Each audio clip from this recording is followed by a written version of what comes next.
So it's Stoke versus Sheffield Wednesday. Could do with a win here. It's been a while since we've had one of them.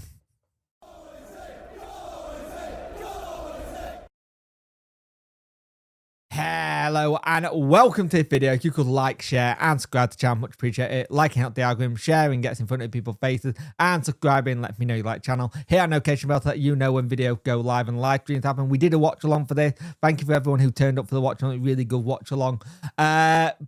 And also, if you want to try and get me over the 4,400 mark kind of thing, we're at 4,498. So about 3 more, we'll get to 4,500, which means we're halfway on that goal to 5k. So Sheffield Wednesday are playing a Stoke team who need a win to probably secure their safety this season, but it's a weird thing where the probability got us in like a 0 chance of promotion and a 0 chance of relegation. We're still in that kind of bracket, which is odd for us. So it'll be interesting to see what happens and what we play like, because the last couple of the games I've seen, we haven't seemed to be at the races at all. Let's go to the starting lineup. Stoke go with Johansson, Tashamidu, I think that's how you say it, Phillips, Wilmot, Bocat, Pearson, Berger, Baker, Manoff, Junio and Gallagher. They've got Bohem, Law, Wilson, Efband, Thompson, Seko, Moran, Kuma, Gooch and Alhamidi. I can't speak. Interesting that Lewis Baker we had at Wednesday on loan, and kind of solid our relationship with Chelsea a little bit, that loan.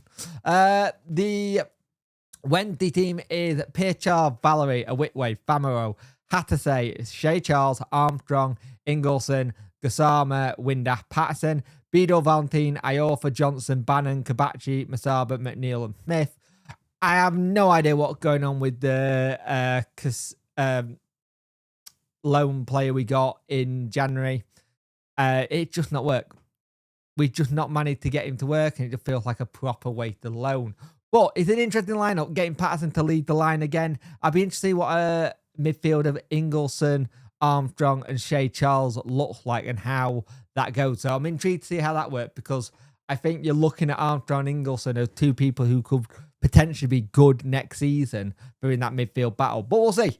It's going to be a long, tough game. It's Stoke. We all know how Stoke play, and we also know how Mark Robin's team plays and defends, so it's going to be a difficult one. So let's see if we can get all 3 points away from home.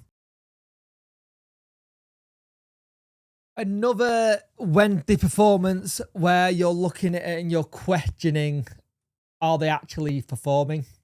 Are they really going for this at all? Really bad game of football for Wednesday.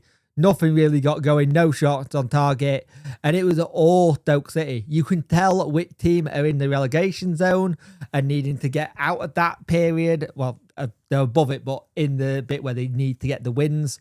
They get a win today. It helps them, keeps them up.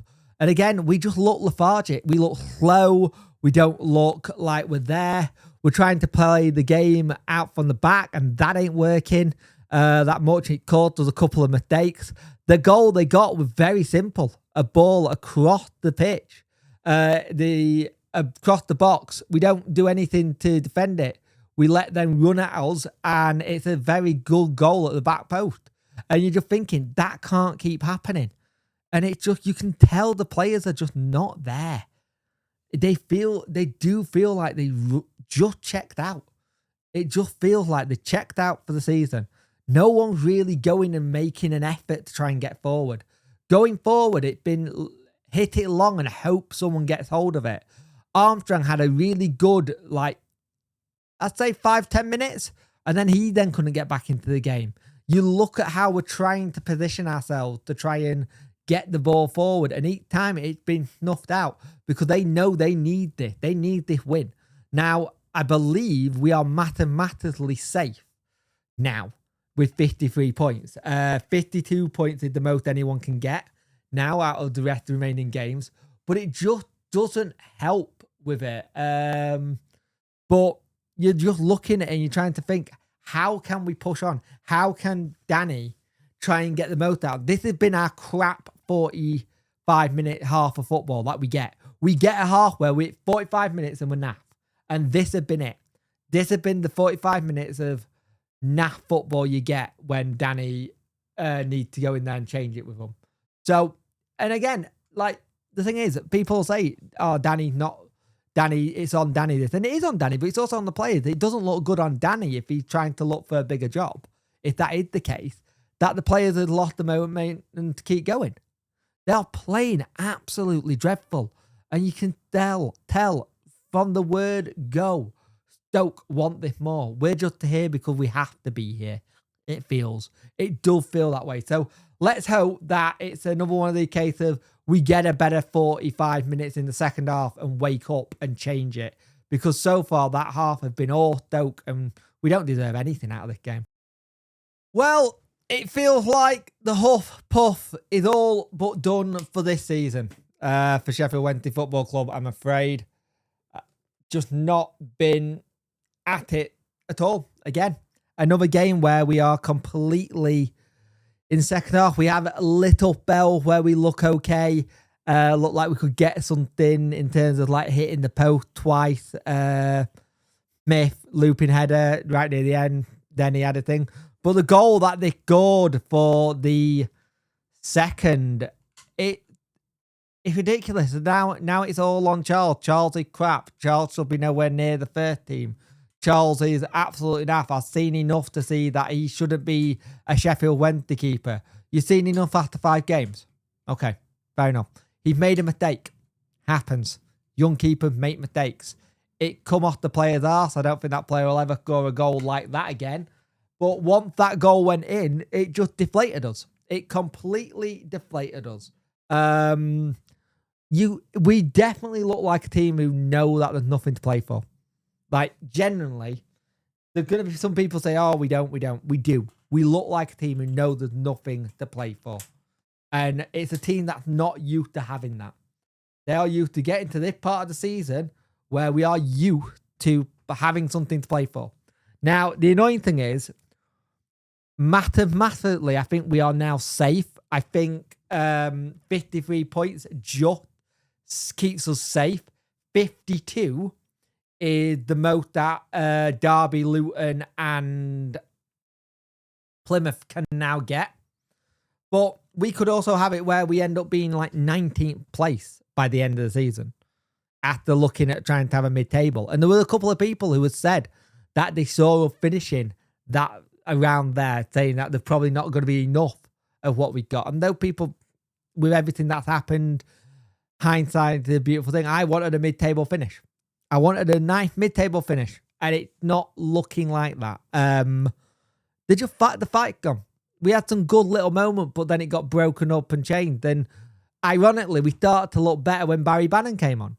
Barry Bannon came on, we looked better, but we can't keep relying on a 35-year-old to run our midfield. Someone needs to step up and take that job away from Barry Bannon. Someone needs to step up and go, look, yeah, we haven't got anything to play for. But for God's sake, let's just play for the fans at least. Let's just play for what might happen. Some are out of contract in the summer. A lot are out of contract in the summer. So you're thinking, oh, I'll put myself in the shop window for a bit. We've got Middlesbrough, Pompey, and Watford to come.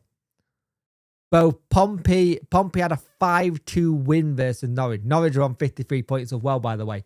They're having a really bad little end to their season. You've got Middlesbrough just beaten Plymouth to keep Plymouth on 40 points. And then we've got Watford, who haven't really got much to play for. Again, similar to us. The next 3 games, it's just like, we've got 2 home games. We are crap at home.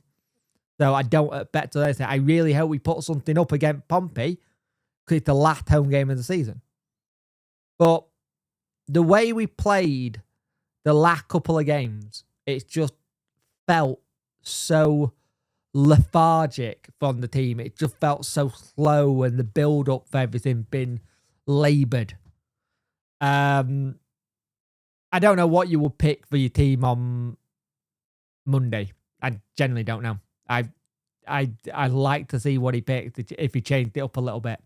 But congratulations to Stoke. They look like they've more but surely secured staying staying up. I think one more win that clinches it for them. One more win actually puts them on the same point total as us. Just to let you know. One more win puts them on the same point total as us. Stoke, who have been fighting for the relegation, could potentially go above us at the end of the season. So we'll see what happens, but it's not a good way to end the game 2-0. Again, they just look so lethargic and slowing out of it, and it's annoying. It's very frustrating. But we lose. Congratulations to Stoke. Looks like he stayed up, and we'll just have to go again Monday.